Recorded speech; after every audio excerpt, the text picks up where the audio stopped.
Elon Musk, co-founder of Tesla Motors. Gautam Adani, co-founder of Adani Group. Mark Zuckerberg, co-founder of Facebook. Jeff Bezos, co-founder of Amazon. আপনারা কি জানেন এদের মধ্যে মিল কোথায়? আপনারা হয়তো চিন্তা করছেন, হ্যাঁ এনারা তো দুনিয়ার রিচেস্ট লোক এক একজন, আর আজকের বর্তমান বিশ্বে এনারা রাজ করছে, দুনিয়াটা এনাদের হাতেই চলছে।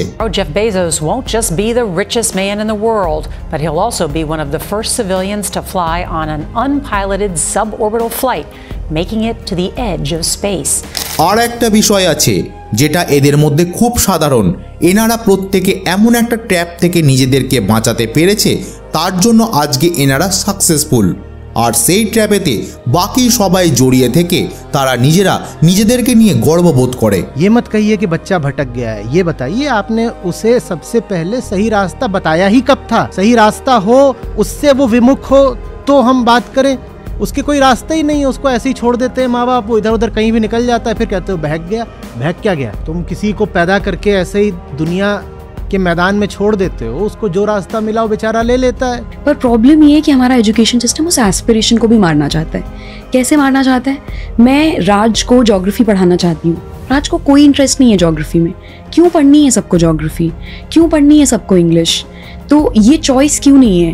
ये इसलिए नहीं है क्योंकि जब कैपिटलिज्म की शुरुआत, इंडस्ट्रियल रेवोल्यूशन की शुरुआत हो रही थी, तो हेनरी फोर्ड ने जाकर स्कूल्स को अप्रोच किया कि मुझे वर्कर्स चाहिए, तो आप वर्कर्स रेडी करोगे।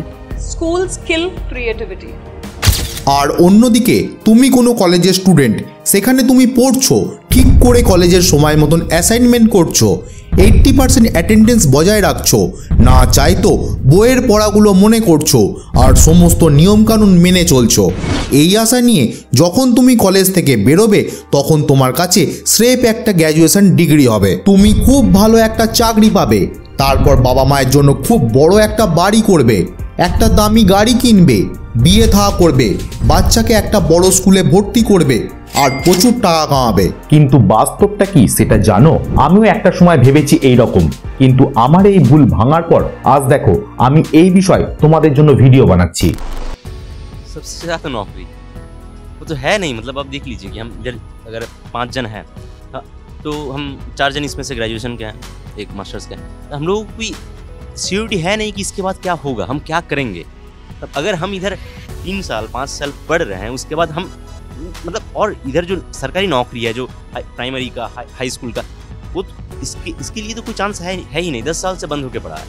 जो सेंट्रल का जो नौकरी था वो भी नहीं है, मतलब मेन चीज़ जो मेन इशू है वो है नौकरी, और सब कोई इसको मतलब ओवरलुक करते हैं, कोई इस पे फोकस ही नहीं कर रहे हैं अभी। এই পরিস্থিতিতে তুমি সবার সাথে মেলামেশা বন্ধ করে দেবে, নিজেকে 4 দেওয়ালের মাঝে বন্দি করে কাঁদতে কাঁদতে সারাদিন এটাই প্রে করবে, হে ভগবান শুধু একটা চাকরি পাইয়ে দাও।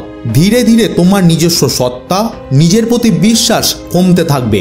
ফরচুনেটলি তুমি একটা চাকরি পেয়েও গেলে কোনো রকমে, কিন্তু তার স্যালারি খুবই কম, তাও তোমায় বাধ্য হয়ে সেটা করতেই হবে। তোমার এত টাকা স্যালারি হবে না যেটা জমিয়ে তুমি একটা বাড়ি কিনতে পারো, তো তখন তুমি একটা হোম লোন নিয়ে নেবে। যখন নিজের বাড়ি হবে তখন তুমি অবশ্যই একটা লাক্সারি গাড়ি কিনবে আর তার জন্য লোন নেবে। আর এই সময় অজান্তেই তুমি নিজেকে 4 দিক থেকে বেঁধে ফেললে।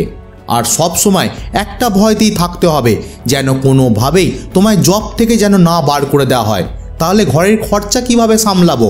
হোম লোনের ইএমআই চলছে, কার লোনের ইএমআই চলছে, বাচ্চার স্কুল ফিস, সংসার খরচ। ধীরে ধীরে তুমি নিজেই তোমার স্বপ্নকে পাতালে ঠেলছো। খুব সকালে তাড়াতাড়ি উঠছো, অফিস যাচ্ছ, রাতে বাড়ি ফিরছো। তুমি চাও আর না চাও, তোমার কাজ করার ইচ্ছে থাকুক আর না থাকুক, এমন একদিন আসবে এই ডেলি রুটিন তখন তোমার নর্মাল লাগবে। ধীরে ধীরে তুমি কাজ করতে করতে বুড়ো হয়ে যাবে। একদিন আসবে যেদিন তোমার মনে হবে তুমি নিজে একটা অপদার্থ, সেই জন্য তুমি জীবনে বড় কিছু করতে পারোনি। কিন্তু পরিশ্রম তো আমি খুব করেছি। কিন্তু সত্যিটা সম্পূর্ণই আলাদা বন্ধুগণ, যা আজ পর্যন্ত আমাদের কাছে লুকিয়ে রাখা হয়েছে। Learning gives creativity leads to thinking. Thinking provides knowledge. Knowledge makes you great. आप ईमानदारी से अपने बारे में एक दिन ये करना, मेरी बात है इसलिए नहीं, आपने जो जो पढ़ा है अपनी जिंदगी में याद करो उसमें से कितना आपके काम आया. See, in education there are three systems. One is primary education, secondary education, higher education. Okay. Now I am not much concerned with the secondary education, the higher education, but our primary education is very bad. जब भारत के शिक्षा विभाग Macaulay को दिया गया तो उसको स्पष्ट आदेश दिया गया था कि भारत की शिक्षा प्रणाली को ऐसे करना है कि यहाँ केवल कर्मचारी बन के पैदा हो लोग। যে এডুকেশন সিস্টেমকে তোমরা সকলে ছোটবেলা থেকে চোখ বন্ধ করে ফলো করে আসছো, সেই এডুকেশন সিস্টেমটাই বানানো হয়েছে এমনভাবে যাতে তুমি আমি সকলে যেন ফেল হই। এই এডুকেশন সিস্টেমকে বানানোই হয়েছে এমনভাবে যাতে আমরা সকলে বাধ্য চাকর হতে পারি। আপনাদের মনে হচ্ছে আমি যা খুশি তাই বলছি, কিন্তু আমি আপনাদের কথা দিচ্ছি আমায় একটু সময় দিন, তারপর আপনারা এই ট্র্যাপ সম্পূর্ণ বুঝতে পারবেন। তাহলে আপনারা কি শুনতে প্রস্তুত? धीरूभाई अंबानी, विराट कोहली, आमिर खान, नरेंद्र मोदी, ये सब हमारे इस करंट एजुकेशन सिस्टम के ट्रैप में नहीं फंसे। अंग्रेज हमारे यहाँ से चले गए, लेकिन अंग्रेजों के बच्चे इसी देश में छोड़ गए। मैकॉले मर गया, लेकिन मैकॉले के मानस पुत्र इस देश में अभी भी जिंदा हैं।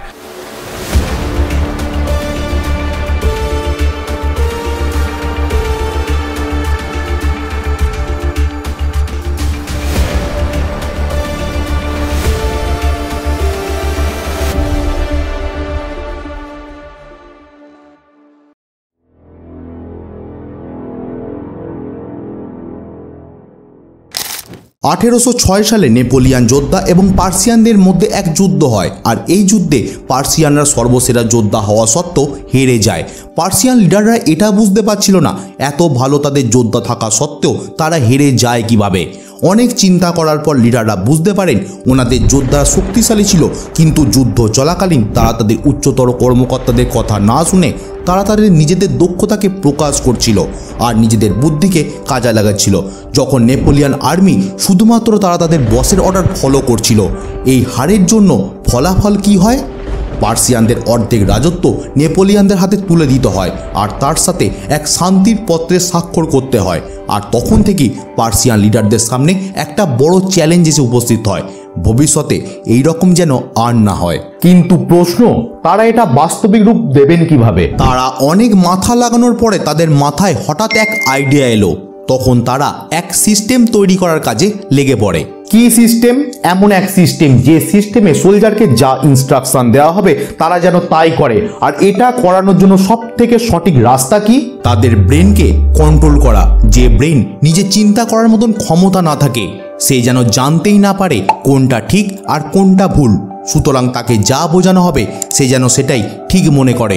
আর এই পদ্ধতিতে 8 বছরের একটা এডুকেশন সিস্টেম তৈরি করা হয়, যা হলো পার্সিয়ান এডুকেশন সিস্টেম। 5 বছর বয়স থেকে 13 বছর বয়স পর্যন্ত এডুকেশন বাধ্যতামূলক করে দেওয়া হয়েছে। আক্ষরিক অর্থে এর মানে কি?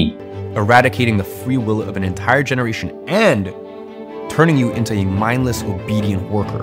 ভবিষ্যৎ প্রজন্মকে এমন তৈরি করা হবে যারা ভীষণই বাধ্য হবে, তারা যেন সর্বদাই তাদের উপরের কর্মকর্তাদের সমস্ত কথা শুনে চলে। আর অতটাই করবে যতটা তাকে বলা হয়েছে, আর তার উপরতলার উপরে কোনো প্রশ্ন করবে না। 8 বছরের পড়াশুনো করার সময়কালে তাকে এইটুকুনি শেখানো হয়, তাকে এইটুকুনি পড়ানো হয় যাতে সে তার ওপর মহলের কথা মেনে চলতে পারে, সে যেন কোনোভাবেই নিজের ব্যাপারে না চিন্তা করতে পারে। পার্সিয়ান লিডাররা যেমন প্ল্যান করেছিল এই এডুকেশন সিস্টেম ঠিক এই রকমই ফলাফল তাদের দিয়েছিল। এর ফলে এমন এক সিস্টেম তৈরি হয়ে গেল যা ভবিষ্যৎ প্রজন্মকে সম্পূর্ণ বদলানো যাবে। ঠিক এমনটাই হলো। ওই সময় আরেকটা বিষয় ছিল যা এই বিশ্বে খুব তাড়াতাড়ি ছড়িয়ে পড়ছিল।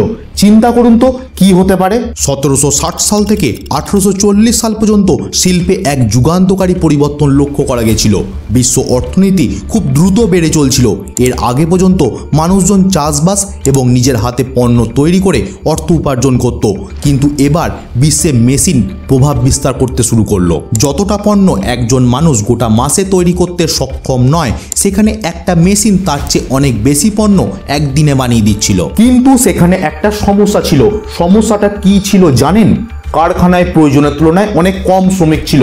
এক কথায় বলতে গেলে কারখানায় শ্রমিক সংখ্যা কম ছিল। একটা কথা খুব পরিষ্কার, সেই সময় জনসাধারণ অর্থ উপার্জনের বিষয়ে ইন্ডিপেন্ডেন্ট ছিল। কেননা লোকজন চাষবাস করছিল, নিজেরা পণ্য তৈরি করছিল, কেউ কেউ ছোটখাটো ব্যবসাও করছিল, আর এর ফলে অর্থ উপার্জন করছিল। আর যে কোনো কেউ এই সব ছেড়ে দিয়ে অন্যের কারখানায় লেবারের কাজ কেন করবে? এই সমস্যা সমাধান কিভাবে বার করা যায়? পার্সিয়ান এডুকেশন সিস্টেমের ফলাফলের কারণ ওপরে বসে থাকা লোকজনের কাছে পৌঁছে গেছিল। সেই থেকে বিভিন্ন দেশ তাদের শিক্ষা প্রণালী এই পার্সিয়ান এডুকেশন সিস্টেমের মডেলে বানানো শুরু করে দেয়। আর এর ফলে কি হয়েছিল? এর ফলে এমন এক প্রজন্ম তৈরি হবে যার ফলে তাদের নিজেদের ক্রিয়েটিভিটি স্কিলকে ধ্বংস করে তার মাথার মধ্যে অর্থ উপার্জন করার একটাই রাস্তা থাকবে, যা হলো কারখানা বা কোম্পানিতে মজদুরের কাজ করা। এরপরে এমনটাই হতে শুরু হলো, যেসব লোকজন চাষবাস করে ব্যবসা করে টাকা উপার্জন করছিল, তাদের ছেলে মেয়েদের এইভাবে ব্রেন ওয়াশ করা হয়েছে। যখন সে তার পড়াশুনো শেষ করে তখন তার মাথায় টাকা উপার্জন করার একটাই রাস্তা রয়ে যাবে, কোনো কোম্পানিতে কাজ করা। আর এইভাবে শ্রমিকের যে চাহিদা ছিল তা ধীরে ধীরে পূরণ হওয়া শুরু হয়ে গেল। ওই সময় আমাদের দেশ ব্রিটিশদের গোলাম ছিল, সমস্যা ইংরেজদেরও ছিল। আর সেই সমস্যা হলো তারা ছিল খুব কম পরিমাণে, কিন্তু এত বড় জনসংখ্যাকে মুষ্টিবদ্ধ করে রাখা খুব একটা সহজ বিষয় নয়। সালটা 1835। থমাস ব্যাবিংটন ম্যাকাউলে, এর নাম হয়তো আপনারা স্কুল জীবনে পড়েছেন। লর্ড ম্যাকাউলে নামে মনে পড়ে কিনা দেখুন তো। ইনি সেই সময় এক পরিকল্পনা প্রস্তুত করে যা ছিল ইংরাজি শিক্ষা ভারতে প্রচার প্রসার ঘটানোর ব্লুপ্রিন্ট। লর্ড উইলিয়াম বেন্টিক, ইনি ওই সময় ইস্ট ইন্ডিয়া কোম্পানির গভর্নর জেনারেল ছিলেন। এই মহান ব্যক্তি 1835 সালে ইংলিশ এডুকেশন অ্যাক্টের মাধ্যমে ম্যাকাউলের তৈরি করা ব্লুপ্রিন্ট ভারতে পাশ করিয়ে দেয়। আর পুনরায় এই বর্তমান education system based on Persian education system. আর এর উদ্দেশ্য কি ছিল? আমাদের ভারতীয়রা চিন্তা করে ব্রিটিশরা হয়তো আমাদের ভালো চাইছে, আমাদের সকলকে ইংরাজি শেখাতে চাইছে, কিন্তু সত্যিটা কি ছিল আপনারা নিজে কানে শুনুন, নিজের চোখে দেখুন। কোটি কোটি মানুষ যাদেরকে আমরা শাসন করছি তাদের মধ্যে দ্বিভাষী কাজ করবে।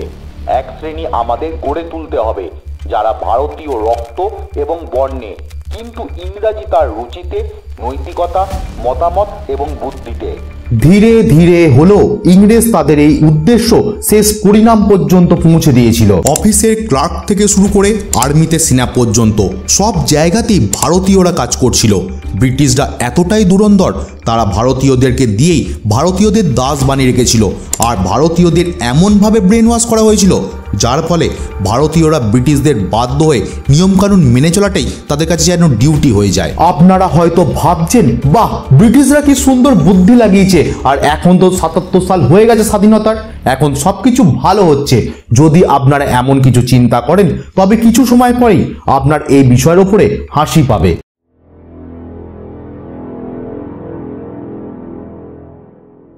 আপনার জন্মানোর পরে, হয়তো আপনার জন্মানোর আগেই আমাদের পিতামাতাদের মাথায় কি চিন্তা আসে জানেন?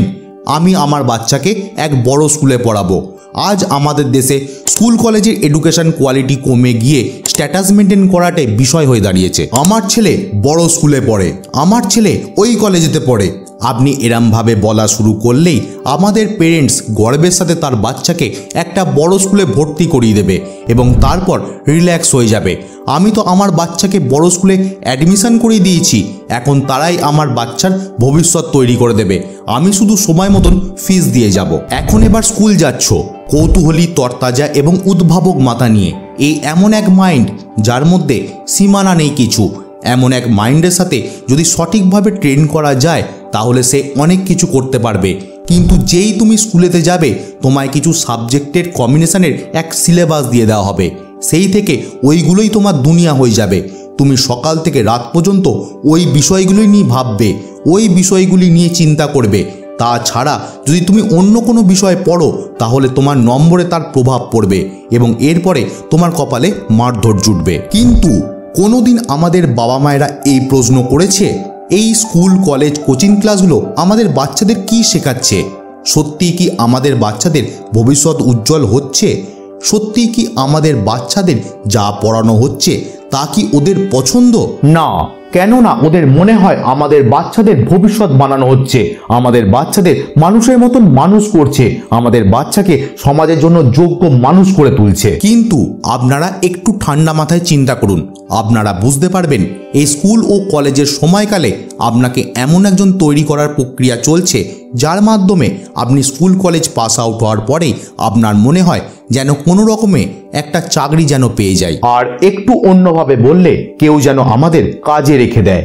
सरकार की नाकामी से हम लोग स्टूडेंट इस तरह बेरोजगार हो गए हैं। आप खुद सोच सकते हैं सर, अगर 8 साल 10 साल किसी का बच्चा अगर बाहर में रह रहा है तो वो उन पे क्या बीतता होगा। उनको तो लगता होगा कि मेरा बच्चा पढ़ता ही नहीं है। अब मेरा घर यहाँ से 150 किलोमीटर के करीब है सर, बताइए मेरा गार्जियन आकर भी देख नहीं सकते हैं कि मेरा बच्चा पढ़ रहा है कि नहीं पढ़ रहा। हम सिंगल लड़का हैं सर, मेरी 3 सिस्टर है।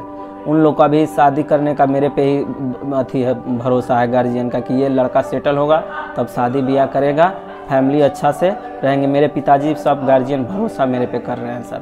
একটু যদি লক্ষ্য করে দেখেন, স্থির মস্তিষ্কে যদি একটু চিন্তা করেন, দেখতে পাবেন আপনার পুরো ছাত্র জীবনে আপনাকে কখনোই আত্মনির্ভরশীল হওয়ার জন্য কেউ শেখাবেই না। কিন্তু কেন ভেবেছেন কোনোদিন? কারণ এই সিস্টেম কোনোদিন সম্পূর্ণভাবে আপনাকে আত্মনির্ভর হবার জন্য বানানোই হয়নি।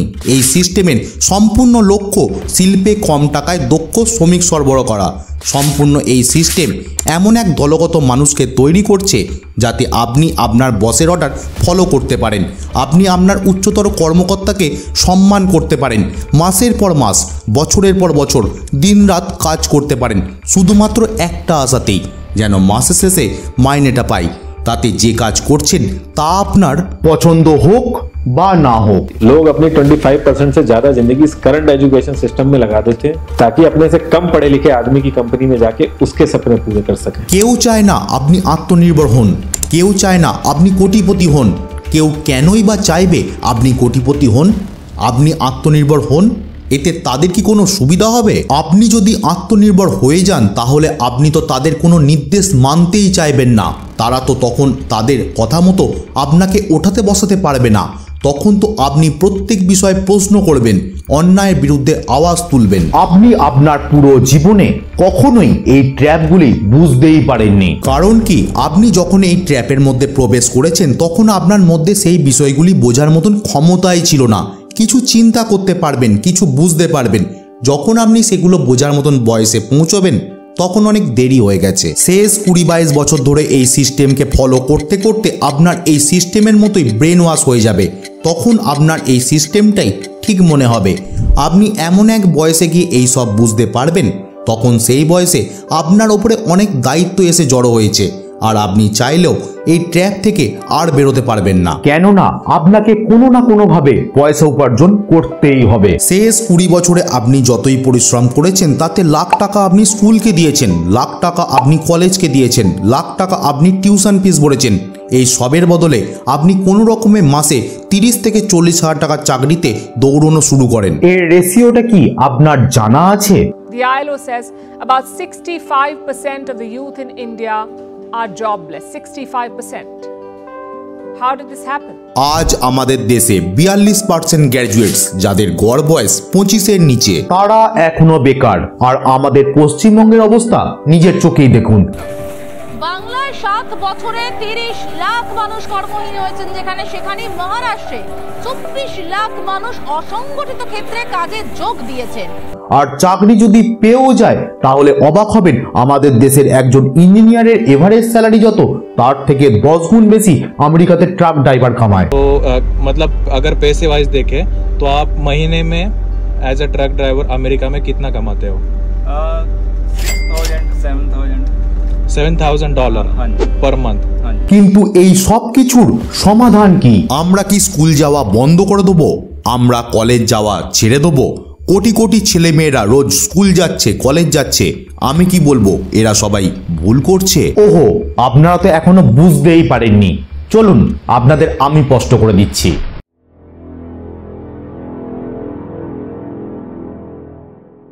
কোনো জিনিসকে এমনভাবে প্রকাশ্যে আনো তা যেন জীবনের নতুন রাস্তা হয়ে যায়, আর লোকজন কোনো প্রশ্ন না করে তা চুপচাপ অনুসরণ করা শুরু করে দেবে। আজ আমাদের সাধারণ একটা প্রশ্ন করা দরকার, কে এই এডুকেশন সিস্টেম তৈরি করেছে এবং কেন? আর এই দুটোর উত্তর আপনারা এখন পেয়ে গেছেন।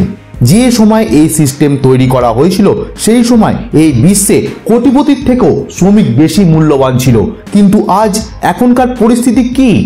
लेकिन हाल ही में एक रिपोर्ट सामने आई जिसमें बताया गया कि आईआईटी बॉम्बे के 36% छात्रों को इस साल प्लेसमेंट नहीं मिला। इस खबर के सामने आने के बाद राहुल गांधी ने ट्वीट कर बेरोजगारी के सवाल को खड़ा किया। অতীতেও এই সিস্টেমকে ফলো করে লোকজন গড়পড়তা জীবন কাটিয়ে টপকে গেছে, নিজের শখ পুরো করতে পারেনি এবং তার ভবিষ্যৎ প্রজন্মের জন্য বড় কিছু করতে পারেনি। এমনকি আজকের দিনে দাঁড়িয়েও কেউ এই সিস্টেমকে ফলো করে কোটিপতি তৈরি হচ্ছে না। মান্থলি মাইনে আসছে আর ইএমআই শোধ করছে, আর সেইভাবেই দিন চলছে। প্রত্যেকক্ষণে একটাই ভয় জীবন কাটাচ্ছে, এত ছাঁটাই হচ্ছে কোম্পানিগুলো থেকে, পরের বারে আমি নয় তো।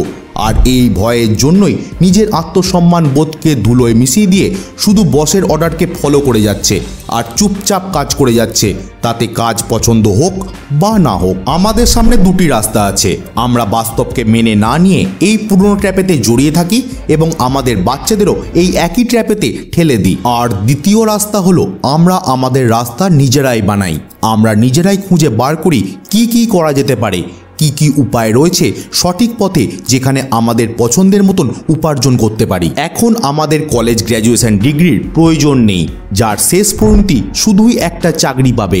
আমাদের এখন প্রত্যেকের তথাকথিত কলেজ ডিগ্রি রয়েছে কিন্তু কোনো দক্ষতা নেই। এখন আমাদের সময় পরিবর্তন হয়েছে। যে ডিগ্রি নেওয়ার জন্য তুমি কলেজকে কয়েক লাখ টাকা পেমেন্ট করছো, তার থেকেও বড় কথা তোমার জীবনের মূল্যবান 3-4 বছর সময় দিচ্ছ, তারপরেও পাস আউটের সময় কিছুই শেখোনি। এখন অনেক বড় বড় স্কিল অনেক কম খরচে অনলাইনে শিখতে পারো, তাও আবার সেই জনের কাছ থেকে যে নিজে ওই স্কিলগুলি ব্যবহার করে তার জীবনে অনেক কিছু অ্যাচিভ করেছে। এমন কারোর কাছ থেকে নয় যার কাছে শুধুই থিওরিটাই সম্বল। আপনি যদি একজন পেরেন্টস হন তাহলে আপনার বাচ্চাকে স্কুলে পাঠান, কলেজে পাঠান, কিন্তু মার্কশিটকে খুব বেশি গুরুত্ব দেওয়ার দরকার নেই। একটা বাচ্চাকে ছোট থেকেই প্রকাশিত হবার জায়গা দিন, তাদেরকে ছোট থেকেই সব কিছুর সাথে চেনান জানান, কারণ এই বিশ্বে করার মতন অনেক কিছু আছে। তারা এই পৃথিবীতে শুধু ডাক্তার ইঞ্জিনিয়ার তৈরি হতে আসেনি। ম্যাথ, ফিজিক্স, কেমিস্ট্রি এটাই তার দুনিয়া নয়, এসব ছাড়াও আরও অনেক কিছু আছে। আপনার বাচ্চাদের আলাদা আলাদা বিষয় সম্বন্ধে পরিচয় ঘটান এবং তাকে বিভিন্ন বিষয় জানার জন্য সেই সব বিষয়ে স্বাদ নিতে আগ্রহী করে তুলুন, যাতে সেই বিষয়গুলিতে অ্যাট্রাক্ট হয়। সেই বিষয়ে মোটিভেট করুন। এর ফলে যদি নম্বর কম আসে তাতে ঘাবড়ানোর কোনো দরকার নেই। কোনো স্কিল যদি সে শেখে সেখানে সে এর থেকেও আরও ভালো কিছু করবে। আজ আমরা ডাক্তারিতে চান্স পাওয়ার জন্য, ইঞ্জিনিয়ারিংয়েতে চান্স পাওয়ার জন্য 1 বছর 2 বছর ইয়ার লস করি, কিন্তু আমরা নিজেদের রাস্তাটা খোঁজার জন্য, নিজেদের ইচ্ছাটা জানার জন্য, আলাদা আলাদা সুযোগগুলিকে ব্যবহার করার জন্য কোনোদিন জীবনে 1টা বছর সময় নষ্ট করেছি? আপনার গতানুগতিক জীবন দরকার নাকি বড় কিছু করবেন জীবনে? নিজের স্বপ্ন পূরণ করার জন্য নিজের দিক থেকে 100% দেবেন, নিজের জীবন লাগিয়ে চ্যালেঞ্জ নেবেন। সিদ্ধান্তটা আপনাকে নিতে হবে।